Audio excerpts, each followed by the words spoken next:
Recently একজন নারী content creator মারা গেছেন, যার নাম মেবি কারিনা কাইসার। আমার কাছে মনে হয় তার মৃত্যু আমাদের পুরো জেনারেশনের জন্য বড় একটা লেসন দিয়ে গেছে, যে লেসনটা নিয়ে আমাদের সকলের খুব গভীরভাবে চিন্তা করা দরকার। বিশেষ করে সেই নারী, যেই নারী সামান্য কয়েকটা লাইক কমেন্টের জন্য বেপরদায় রিলস মেক করেন, যেই নারী টিকটকে নেচে বেড়ান, যেই নারী বেপরদার একটা আখড়া বসিয়েছেন তার জীবনে।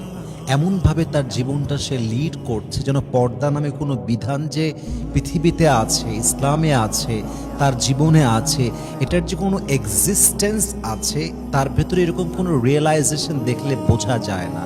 মুসলমান ঘরের নারী টিকটকে নাচের ভিডিও বানায়, মুসলমান ঘরের নারী শাড়ি পরে যেভাবে যেমনভাবে শো করতে মনে চায়, নিজেকে যেভাবে রিপ্রেজেন্ট করতে মনে চায় করতেছে।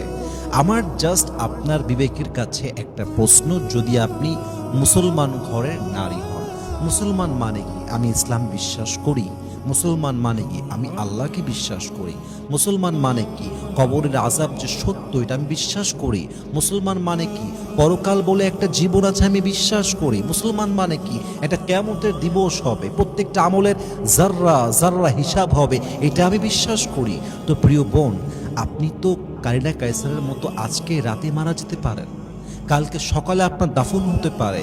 কারিনা কাইসার তো কখনো 2 সপ্তাহ আগে মনে একটাবারের জন্য কল্পনাও হয়তো বা করে নাই যে 2 সপ্তাহ পরে সে পৃথিবীর থেকে একটা লাশ হয়ে বিদায় নেবে। সে কল্পনা করতে পারে না, ইভেন সে হয়তো বা গতকালও রিয়েলাইজ করতে পারে নাই, হয়তো বা সে 2 ঘন্টা আগেও বুঝে ওঠে নাই যে 2 ঘন্টা পরে আমি পরকালে গমন করবো। নো, সে বুঝতে পারে নাই। মৃত্যুটা আসলে এমনই হয়, সাডেনলি চলে আসে, মানুষ বুঝে ওঠে না, হঠাৎ করে চলে আসে। তো আপনি যখন মারা যাবেন, আপনি কবরের বাসিন্দা হয়ে গেলেন, কিন্তু আপনার কন্টেন্টগুলো থেকে যাবে, আপনার টিকটকের ভিডিওগুলো থেকে যাবে, আপনার অশ্লীল নাচের ভিডিওগুলো আপনার মৃত্যুর পরও টিকটকে মানুষের স্ক্রলে ঘুরে বেড়াবে। আপনাকে তো আল্লাহ মাফও করতে পারতো, কিন্তু আপনি যে গুনাহের এভিডেন্স রেখে গেলেন, আল্লাহ আপনাকে মাফ করবে কেমনে? আপনার ওয়াসিলাই তো নষ্ট হয়ে যাবে।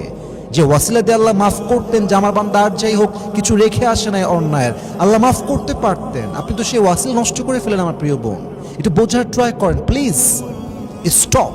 Stop for a moment and think about it.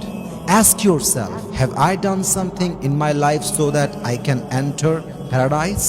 আচ্ছা, আমি কি আমার জীবনে আজ অব্দি এমন কোনো আমল করতে পেরেছি যে আমি যদি এখন এই মুহূর্তে মারা যাই, আমার কবরটা জান্নাতের বাগান হয়ে যেতে পারে?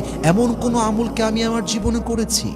যদি আপনার মন বলে ইয়েস, তুই তোর জীবনে এমন অনেক আমল করেছিস যে আমলের দ্বারা তুই এখনই মারা গেলে তো এখনই কবরটা জান্নাতের বাগান হয়ে যাবে, তাহলে আজকের লেকচারটাই আপনার জন্য নয়।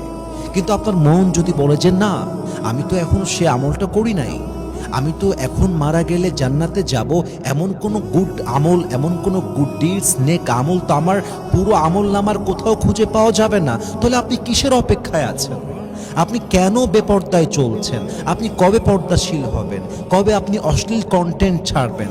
কবে আপনি পর্নোগ্রাফি ছাড়বেন? কবে আপনি হারাম রিলেশনশিপ থেকে বের হবেন? কবে আপনি হারাম খাওয়া ছাড়বেন?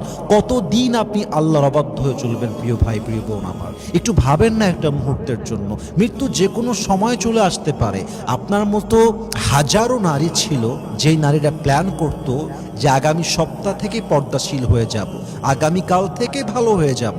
আপনার মতো হাজারো যুবক ছিল, যে যুবকরা বলতো কাল থেকে হারাম রিলেশনশিপ ছাড়বো, নেশা ছাড়বো, 5 ওয়াক্ত নামাজি হয়ে যাব।